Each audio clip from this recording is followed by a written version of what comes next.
Hi, this is Rora and welcome to my vlog. For today's video, I'm going to share you my everyday makeup routine. So let's start.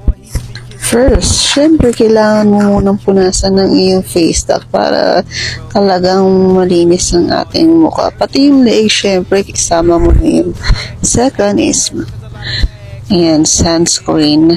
I put sunscreen on my face and also to my neck para pantay ang kulay niya, okay? Yan, punas-punas muna natin. What I like on this product is wala siyang white cast and super gaan niya talaga sa pakiramdam, mga friendly. Kaya yan yung isasuggest ko din sa inyo. If you want to have like that, you can check on my link, okay? Yan, diba? Ang bilis niya rin matuyo, kaya yan yun yung pinaka nagustuhan ko sa kanya. The next thing I applied is Naked Eyebrow Pencil. Yan.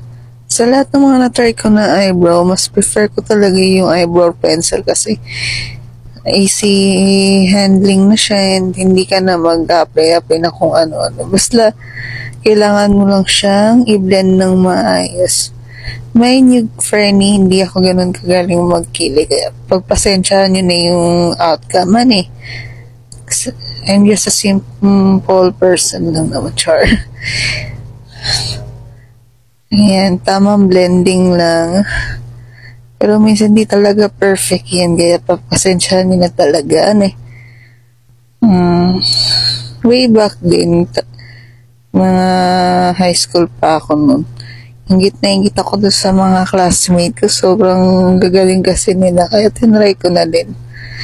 And the third thing I use is lip tint. And halata naman na paubos na kasi yun yung pinaka-favorite ko na lip tint ever since. So far, ang kinagandahan nito kasi pwede ko na rin siyang i-apply sa cheeks ko. Madali lang naman din siyang i-apply. Then, pagdating sa blending, super talaga ganda niya, promise. Ayan, yan na yung pinaka look ko for today, diba? Ganyan lang yan, pero ganda kaya niya sa personal, promise.